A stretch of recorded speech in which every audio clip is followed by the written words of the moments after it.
Dear Cantonese speakers, we have a problem. 5 years ago, my mom told me to stop trying to improve my Cantonese and learn Mandarin. That no one was going to speak Cantonese anymore and I'd get a lot more benefit from learning Mandarin. That not learning Mandarin would impact my career, relationships, and my life. And you know what? She was right. But only about that part. Growing up, they always told us Mandarin was the main language. Everyone spoke it, that it was useful for business, career, relationships, that it was the future of Chinese people. But I grew up in a very Chinese community, and everyone was Cantonese. I can count the amount of Mandarin-speaking classmates I had in high school, and there was pretty much only one friend I had. I didn't like Mandarin, to be honest. It didn't sound good to me, very R, and I was like, I don't want to learn this. And so I thought, hey, let's go Canto. We're the majority. Sure, I don't speak amazing Canto, but hey, at least I speak it. I got all the inside jokes. If anything, that guy over there, he gotta learn Cantonese. But then the invasion started. Over the next couple of years, more and more Mandarin speakers immigrated over. Immigration from mainland China happened so fast, and they all came with their Fluency money. And it starts with, that one random senior in high school who's driving a Ferrari to school for some reason, and then he has his group of little friends who are all driving Ferraris. Then suddenly the grocery store starts screaming with a ni hao instead of a nei hou. The Cantonese restaurant greets you with a ni hao ji wei instead of Cantonese nei hou ge dao wei. And then all of a sudden, everywhere that I used to go to that spoke Cantonese in, I have to speak in English now. With my entire community switching from Cantonese to Mandarin in what seemed like 2 freaking years, I wondered, how would this impact my future relationships, my career, my life? And honestly, at first, not much. Because sure, everyone's speaking Mandarin and sure, it's useful, but realistically, I speak English, Cantonese, and French. I mean, Craig only speaks English. So I can't speak Mandarin. What's the big deal? Plus, the core group of my friends was still the same. So while I noticed that Mandarin was becoming more popular, it never really held me back. But then I hit 18. And reality came roaring at me. But before that, my mom obviously could not stand her kids being behind something. So let's quickly have her rapid fire through every single thing she put me and my sister into to try and get us to learn Mandarin. 細個一早去掉佢去啲中文班度咧，佢又學校跟住見佢咁辛苦又冇用咁啊，但係去中國咧就去玩啊咁樣，想去學諗住去學多啲中文啦，咁就擠佢去中國嗰邊同啲grandma grandpa 住啦，咁結果咧都係嘥氣，都係冇乜用嘅。跟住其實又上下啲私人課程啊，咁又去最緊要去啲嗰啲 summer camp 啦，咁中國人搞啲 summer camp 等佢成班中國人去講多啲中文啦。點知其實根本喺加拿大啲個啲竹升堆埋一堆都係講翻英文嘅，咁其實乜都學唔到，又係嘥時間。咁又買啲電腦課程都有㗎，買啲電腦課程去有啲 app 俾佢哋學啊咁樣咯。咁但係都乜都學唔到，咁嘥咗好多錢落去。佢細個嘥到都好多錢落去㗎，因為個冇睇咁咧，我睇有醫生有少少識，中文樣都點嘅，多語言就最好啦。可能唔係好啱你哋啲竹升咁樣學法咯。And so after all that time wasted, my mom just took us as incompetent. It was pretty impossible for ABC kids to learn Chinese once they'd grown up, and it's way too late for us. But like I said, at 18, you leave high school, you leave your small community, and you realize it was just that, a small community. Because suddenly at 18, you leave home. Life hits you and you realize there's more than just your small little area you grew up in. I started feeling left out in college when my new friends suddenly switched to Mandarin for an inside joke. I started feeling almost useless when a Chinese grandma comes up to me to ask for help, and I have to tell her, sorry, I don't understand you. Can you say it in Cantonese or English? I feel disappointment in my stomach every time I find out that when a job says Chinese is an asset, they actually mean Mandarin and not Cantonese. I start feeling like my partner's Mandarin-speaking parents are looking down on me because every time I'm with them, I'm lost.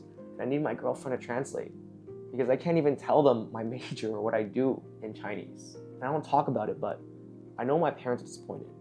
They won't say it to my face, but when we go back to Asia as a family and I have to ask them to translate, all this money we put in and still speak crappy Cantonese and zero Mandarin, how many more times are people gonna come up to me hoping for a conversation only for me to say, oh, sorry, can we do English or Cantonese? I don't speak Mandarin.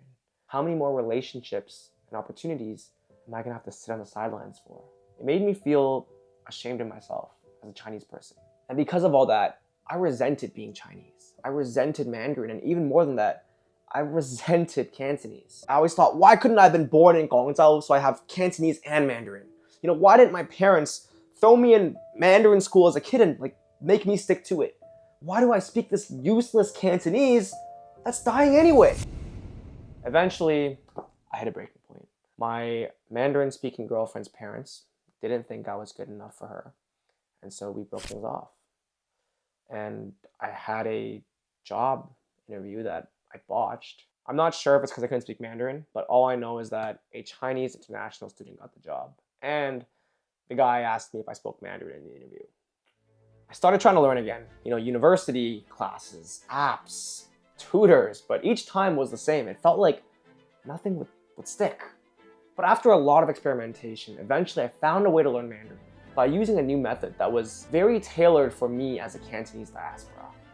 A new method that really helped me take control of my Mandarin learning by building off of my existing Cantonese. Even though I couldn't read or write a single word in Chinese to start, it gave me a strong sense of empowerment knowing I could still use my Cantonese to help me learn Mandarin. And something really peculiar happened with my Cantonese after I learned it. Well, first off, what happened after I learned? A lot changed. I stopped feeling left out when my friends made Mandarin jokes because I got to join in on the jokes. I'm able to interact with people in Mandarin and I no longer feel like I have to avoid eye contact in hopes that they won't come talk to me in Mandarin. Dinner with my new Taiwanese partner's parents are fun now because we can all chat, laugh, and interact together. It's actually really, really fulfilling. I've been able to take my mom and dad on trips to mainland China now as the one who speaks for them because they speak really bad Hong Kong style Mandarin and I think they're kind of embarrassed about it, which is really ironic.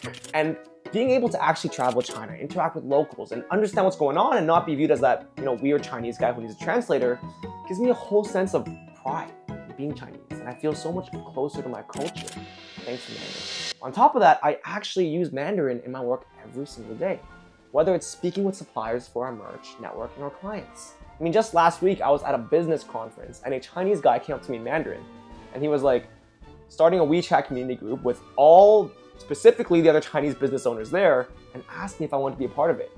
And it was such a crazy feeling. One, that Chinese people just connect with each other because we're just Chinese. But secondly, because just a couple of years ago, I would have shut down such an amazing opportunity and said, sorry, I can't speak Mandarin. I only speak Cantonese. How many opportunities for connections and relationships had I missed out on and thrown away by delaying learning the language all these years? So now how about my Cantonese? Have I gone full, screw Cantonese, Mandarin number one now? Was Cantonese what was holding me back all these years? Was Cantonese the problem? Was my mom right? Well, it's funny, as I learned Mandarin with the copy and paste method, my Cantonese actually improved a lot as well.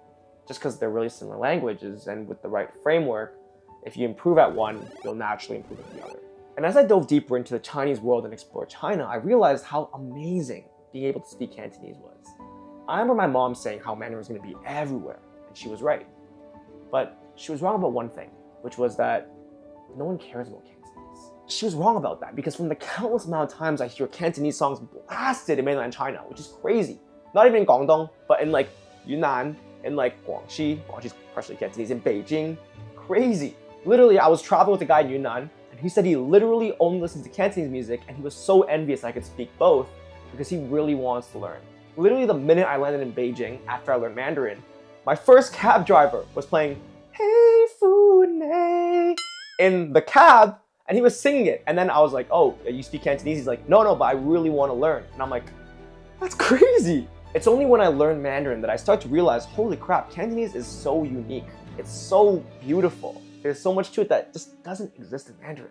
The jokes and the expressions, euphemisms that only exist in Cantonese. The depth to which Cantonese culture is really entrenched in Chinese history and its influence on culture, music, and entertainment.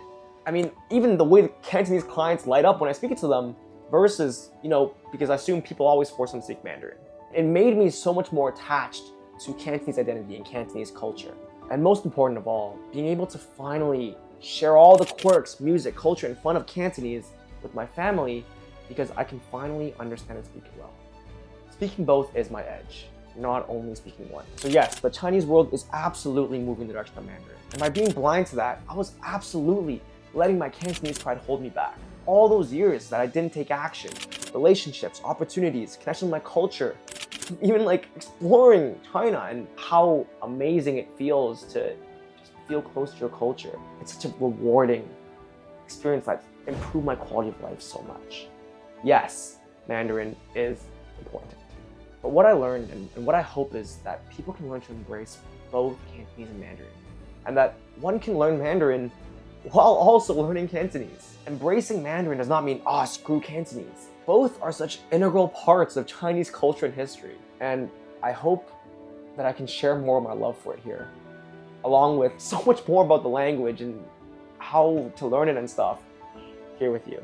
Hope you enjoyed that video. Click here if you're a Cantonese speaker who wants to learn Mandarin, and click here to watch a video that YouTube thinks you'll love. 再见，再见。